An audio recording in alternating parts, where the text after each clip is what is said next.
کیا رجسٹرار کو کہوں کہ مقدمے کے اندراج کے لیے کچہری میں درخواست دے؟ چیف جسٹس عامر فاروق صاحب کا کہنا تھا۔ ایڈوکیٹ جنرل نے استدعاء کہ سیکرٹری داخلہ کی حد تک توہین عدالت کا نوٹس ڈسچارج کیا جائے، اس دن تو وہ یہاں موجود بھی نہیں تھے۔ چیف جسٹس عامر فاروق نے کہا کہ سپریم کورٹ کا آرڈر آنے دیں، ابھی تو رجسٹرار کی رپورٹ بھی نہیں آئی۔ اسلام آباد ہائی کورٹ نے توہین عدالت کیس کی سماعت مئی کے آخری ہفتے تک ملتوی کرتے ہوئے کہا کہ پہلے نوٹس جو اسلام آباد سپریم کورٹ آف پاکستان کا تحریری فیصلہ ہے، تفصیلی فیصلہ وہ آ جائے، اس کے بعد پھر ہم دیکھیں گے کہ اس کو ہم نے کس طرف لے کر جانا ہے اور کیسے اس کو آگے چلانا ہے۔ اس دن بھی بات ہوئی تھی اور بیسیکلی تو میں نے اس میں بطور قانون کا طالب علم جو اسلام آباد ہائی کورٹ سے یہ مطالبہ کیا تھا کہ یہ رجسٹرار اسلام آباد ہائی کورٹ کا استعفیٰ بنتا ہے، جس طریقے سے وہاں بغیر ان کی پرمیشن کے گرفتاری ہوئی اور پھر ججز گیٹ استعمال ہوا، اور پھر جس دن عمران خان کی ضمانت ہو گئی تھی اور ضمانت کے باوجود رات 10 ساڑھے 10 بجے تک وہ احاطہ اسلام آباد ہائی کورٹ میں بیٹھے رہے اور پولیس ٹال مٹول سے کام لیتی رہی، تو ان ساری چیزوں کو مد نظر رکھنا ہوگا اور جس کی ذمہ داری بنتی ہے اس کو ذمہ داری اپنی ادا کرنی ہوگی۔ جبکہ پاکستان تحریک انصاف کے جو رہنما ہیں شیریں مزاری اور ان کے ساتھ جو ایک سینیٹر ہیں پاکستان تحریک انصاف کی، ان کو عدالت نے رہا کرنے کا حکم دے دیا ہے، اور ایک یہ بڑی پیش رفت آئی ہے۔ فواد چودھری کی حد تک فیصلہ محفوظ ہے، ہو سکتا ہے کہ جب آپ چونکہ میں نے بڑی ڈیٹیل اس پر ہیئرنگ ہوئی ہے اور میں ابھی آپ کو اس پر اس وجہ سے نہیں بتا رہا کہ فیصلہ آ جائے اور پھر اکٹھے اس کے اوپر بات کریں گے، تو وہ جیسے ہی فیصلہ آ جاتا ہے اس کی تفصیل میں آپ کے ساتھ شیئر کروں گا۔ ابھی فیصلہ محفوظ ہے، لیکن شیریں مزاری کی حد تک اور پاکستان تحریک انصاف کے جو باقی رہنما ہیں ان کی حد تک عدالت کا حکم آ گیا ہے۔ 3 MPO کے تحت گرفتار پی ٹی آئی رہنما ڈاکٹر شیریں مزاری کی گرفتاری کے خلاف درخواست پر سماعت ہوئی۔ میاں گل حسن اورنگزیب نے فیصلے میں کہا کہ شیریں مزاری دفعہ 144 کی خلاف ورزی نہیں کریں گی۔ ایڈوکیٹ جنرل اسلام آباد نے کہا کہ آج کل سب کچھ انٹرنیٹ پر ہے، وہاں لکھنا شروع کر دیں گے، جس پر عدالت نے کہا کہ ٹویٹ سے متعلق بھی فیصلے میں لکھ دیا جائے گا۔ عدالت نے ریمارکس دی کہ عمران خان کی احاطہ عدالت سے جس طریقے سے گرفتاری ہوئی ہے، اس سے حکومت کا جو کنڈکٹ ہے وہ معلوم ہوتا ہے اور حکومت کا کنڈکٹ واضح ہے۔ اسلام آباد ہائی کورٹ نے سینیٹر فلک ناز کو، جو پاکستان تحریک انصاف کی سینیٹر ہیں، ان کو بھی حراست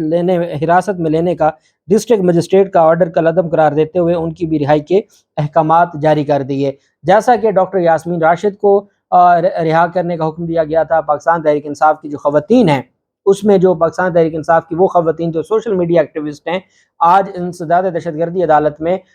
جس تھانے میں وہ موجود تھیں، جس کے بارے میں یہ خبریں آ رہی تھیں کہ وہاں کوئی خاتون اہلکار بھی موجود نہیں تھی اور وہ پچھلے 4-5 دن سے وہاں پر ان کو رکھا گیا ہے، آج عدالت کو بتایا گیا کہ وہ اس تھانے میں موجود ہی نہیں ہے۔ اب یہی ہوتا ہے، اور یہ مقبول جان صاحب کو آپ دیکھ لیں، رات 12 بجے وہ خود ہی گھر پہنچ گئے اور عدالت میں ٹال مٹول سے کام لیتے رہے اور وہ خود گھر پہنچ گئے۔ اب عدالتیں کیا کرتی ہیں، ایسے معاملے پر درخواست نمٹا دیتی ہیں، جی کہ ٹھیک ہے آگے واپس ختم ہو گیا۔ اس پر انکوائری تو ہونی چاہیے کہ یہ معاملہ چلتا کیسے ہے، کیسے اس کو چلایا جاتا ہے۔ بہرحال اب دیکھنا یہ ہے کہ جو 3 MPO کے تحت ان خواتین کی، پاکستان تحریک انصاف کی خواتین اور ڈاکٹر یاسمین راشد کو بھی رہا کرنے کا حکم دیا گیا تھا، لیکن بعد میں ان کو گرفتار کر لیا گیا تھا۔ اب آیا جو ڈاکٹر یاسمین راشد ہیں ان کی حد تک بھی ان کو دوبارہ گرفتار کرنے کی کوشش کی جائے گی کسی اور کیس میں، یا 3 MPO کے تحت جو عدالت کا حکم آیا ہے اس کے بعد ان کو گرفتار نہیں کیا جائے گا۔ لاہور کی انسداد دہشت گردی عدالت نے زمان پارک اور کینار روڈ پر جلاؤ گھراؤ کے 2 مقدمات میں عمران خان کی 19 مئی تک ضمانت میں توسیع کر دی۔ آج صبح سویرے جب ہم لاہور ہائی کورٹ پہنچے تو ہر طرف پولیس ہی پولیس تھی، سادہ کپڑوں میں بھی بڑی تعداد میں لائنیں بنا کے، اور پولیس بھی بہت زیادہ تھی، سینکڑوں کی تعداد میں، اور ایک خوف کا عالم تھا کہ پتہ نہیں کیا ہونے جا رہا ہے، ہائی کورٹ میں کتنی زیادہ پولیس ہے۔ عمران خان نے درخواست دائر کی ہوئی تھی اپنے خلاف مقدمات جو 9 مئی کے بعد مقدمات اس کے ریکارڈ کے لیے اور گرفتاری سے روکنے کی، اس پر بھی سماعت ہوئی، اس پر بھی فیصلہ محفوظ ہے، وہ بھی اگلے ویلاگ میں آپ کے ساتھ شیئر کروں گا۔ لیکن جب عمران خان نے فیصلہ کیا کہ وہ لاہور ہائی کورٹ پیش نہیں ہوں گے، تو ساری کا سارا جو سلسلہ ہے وہ شروع ہو گیا انسداد دہشت گردی عدالت میں۔ وہاں 2 مقدمات پہ عمران خان کی عبوری ضمانت پر سماعت تھی۔ عدالت نے 11 بجے کا ٹائم دے دیا کہ عمران خان 11 بجے آئیں گے تو ٹھیک ہے، نہیں تو عدالت فیصلہ سنائے گی۔ اس پر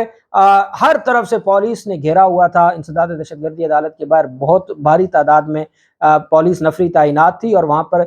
پاکستان تحریک انصاف کے 2-3 کارکنان کو تو اس وقت گرفتار کر لیا تھا جو عمران خان کے ساتھ اظہار یکجہتی کے لیے وہاں پہنچے تھے، اور باقی وہاں پر جو آپریشن کا سلسلہ تھا وہ جاری تھا۔ ایسے میں پاکستان تحریک انصاف کے وکلاء کی جانب سے درخواست دائر کی گئی۔ پاکستان تحریک انصاف کے وکلاء کو یہ نظر آ گیا تھا کہ آج یہ ہر صورت عمران خان کو گرفتار کرنا چاہتے ہیں، اور ان کا جو موڈ ہے وہ نظر آ رہا ہے کہ یہ عمران خان کو گرفتار کرنا چاہتے ہیں۔ ایسے میں عمران خان کو بھی انفارم کیا گیا کہ آپ کو آج عدالت پیش نہیں ہونا چاہیے، یہاں پر بہت زیادہ حالات انہوں نے ٹائٹ کیے ہوئے ہیں اور گرفتاری کا جو خدشہ ہے وہ بہت زیادہ ہے۔ بہرحال جب یہ سارا معاملہ ہوا تو عمران خان کی جانب سے یہ فیصلہ کیا گیا کہ وہ انسداد دہشت گردی عدالت میں پیش نہیں ہوں گے، ان کی حاضری معافی کی عدالت میں درخواست دی گئی۔ حاضری معافی کی درخواست پر وکلاء نے عدالت کو بتایا کہ آج عمران خان پیش نہیں ہو سکتے، ہم یہ چاہتے ہیں کہ آپ ہماری درخواست کو میرٹ کے اوپر ڈیسائیڈ کر دیں، ہم میرٹ کے اوپر بحث کرنے کو تیار ہیں، میرٹ کے اوپر آپ ڈیسائیڈ کر دیں لیکن عدم پیروی خارج نہ کریں۔ عدالت میں دلائل ہوئے، دلائل کے بعد جو عدالت ہے اس نے فیصلہ محفوظ کیا تھا، جو کچھ ہی دیر کے بعد فیصلہ سنایا گیا اور عدالت نے عمران خان کی مزید 2 دن عبوری ضمانت میں توسیع کرتے ہوئے 19 مئی تک ضمانت میں توسیع کر دی، اور 19 مئی کو عمران خان پیش ہوں گے اور پھر عبوری ضمانت کا جو فیصلہ ہے، جج ہیں اعجاز بھٹر صاحب، اب انہوں نے جو پوری پلاننگ کی ہوئی تھی اور بختر بند گاڑیاں اور سارا کچھ جو انہوں نے انسداد دہشت گردی عدالت کے اندر، جج کی عدالت کے باہر انہوں نے کھڑا کیا ہوا تھا، وہ سارے کا سارا جو ان کا منصوبہ تھا وہ بگاڑ دیا گیا جب ان کے 2 دن کی توسیع مل گئی۔ اب دیکھتے ہیں لاہور ہائی کورٹ کا کیا فیصلہ آتا ہے، باقی جو کیسز ہیں ان کی تفصیلات بھی آپ کے ساتھ شیئر کرتے رہیں گے۔ اللہ پاک پاکستان کا حامی و ناصر ہو۔ بہت شکریہ، اللہ حافظ، پاکستان زندہ باد۔